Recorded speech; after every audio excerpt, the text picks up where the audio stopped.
Hello दोस्तों, नमस्कार। आपका मेरे चैनल एग्री नॉलेज में स्वागत है। तो दोस्तों, अभी जो है हम अपनी धान की फसलों में लगभग सारी प्रक्रियाएं जो है वो पूरी कर चुके होंगे, क्योंकि सारे किसान जो हैं वो अपनी धान की फसल में लगभग 60 से 70 दिनों के अंदर अंदर जो है जो भी कीटनाशक का काम होना हो या फिर खाद का काम होना हो, वो लगभग 80 से 90% जो है वो पूरा कर देते हैं। अब क्या होता है कि इसके बाद जो है वो हमारी फसल में बालियां आनी शुरू होती हैं। अभी जो है आप देखते होंगे कि आपकी फसल बाहर से देखने में बिल्कुल बढ़िया दिखाई देती होगी, बिल्कुल उसके पौधे जो हैं वो हरे भरे दिखाई दे रहे होंगे। आपकी फसल जो है वो कहीं ना कहीं बिल्कुल बढ़िया दिखाई दे रही होगी, इसमें कल्ले की मात्रा में जो है वो वृद्धि दिखाई दे रही होगी। लेकिन जब बालियां आती हैं तो बालियां आने के बाद आप ऐसा देखते हैं कि जिस प्रकार से आपकी फसल थी वैसे आपको उत्पादन नहीं देखने को मिला है। तो आखिर में ऐसा होता क्यों है और इसके पीछे के क्या ऐसे रीज़न हैं जिसकी वजह से जो है आपको ये सारी चीज़ें जो है वो देखने को मिली हैं। तो दोस्तों, हम जब भी अपने फसलों में जो है वो पोषक तत्वों का छिड़काव करते हैं तो उसमें बहुत सारे ऐसे पोषक तत्व हैं जिनकी आवश्यकता पड़ती है हमारे पौधों को।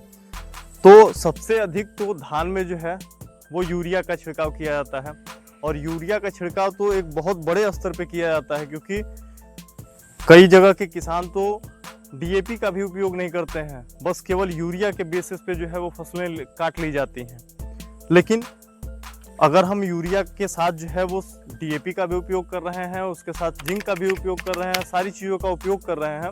तो आप देखेंगे कि आपकी फसल में जो है वो कहीं ना कहीं इसके उत्पादन में अंतर देखने को मिलेगा, क्योंकि एक पौधे को बहुत सारे पोषक तत्वों की आवश्यकता पड़ती है उसके जीवन काल को पूरा करने के लिए। तो दोस्तों, जब हमारे पौधे में अभी क्या है कि आप सभी की फसल जो है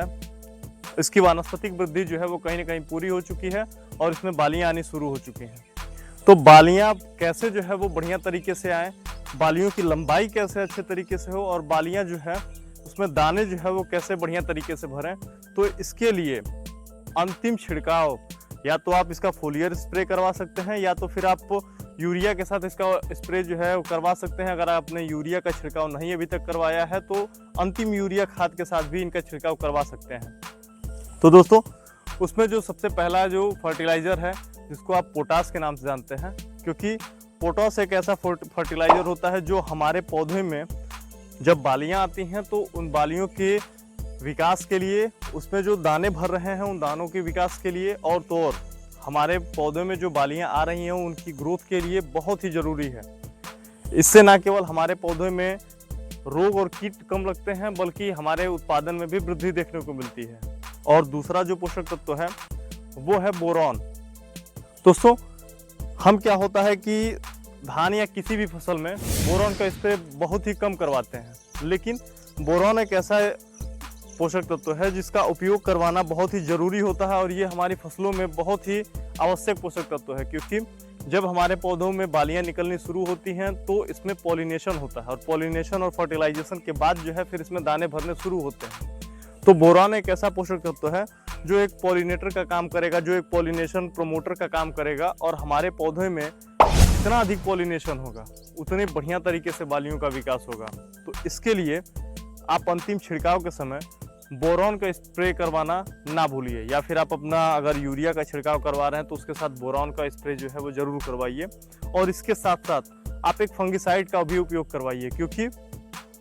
अंतिम समय में जब बालियां निकल जाती हैं तो उस समय किसान फिर उसके बाद से कोई ऐसी प्रक्रियाएं नहीं करता है, क्योंकि जब हमारी फसल में बालियां निकलनी शुरू होती हैं तो अगर आप अपने खेत में घुसते हैं या फिर कोई भी ऐसी प्रक्रियाएं करते हैं तो ना केवल उससे आपकी फसल को नुकसान पहुंचता है बल्कि उत्पादन में कमी आती है। तो उससे पहले जो है आप अपनी फसल में एक फंगिसाइड का उपयोग करवाइए, दूसरा जो है पोटास का, तीसरा जो है बोरॉन का। अगर आपके पास उपलब्धता है तो आप एनपीपीके के दूसरे ग्रेड जो है जो कि आपके यहाँ अवेलेबल हैं उनका आप उपयोग जो है वो अपनी फसल में करवा सकते हैं। और आप अपनी फसल में अगर इन सारी चीज़ों का उपयोग करवाते हैं तो आपको रिजल्ट जो है वो बिल्कुल अलग तौर से दिखाई देगा, और आप जो है ये खुद भी प्रैक्टिकल करके देख सकते हैं। तो किसान भाइयों, अगर आपकी भी फसल जो है वो बालियां निकलनी इसमें शुरू हो चुकी हैं तो आप एक स्प्रे जो है इन सभी पोषक तत्वों का करवा सकते हैं, या फिर अगर आपने अभी तक अंतिम यूरिया का उपयोग नहीं किया है तो अंतिम यूरिया खाद के साथ जो है इन सभी पोषक तत्वों का उपयोग करवाते हैं तो आपकी फसल को फायदा ज़्यादा देखने को मिलेगा और नुकसान जो है वो कम देखने को मिलेगा।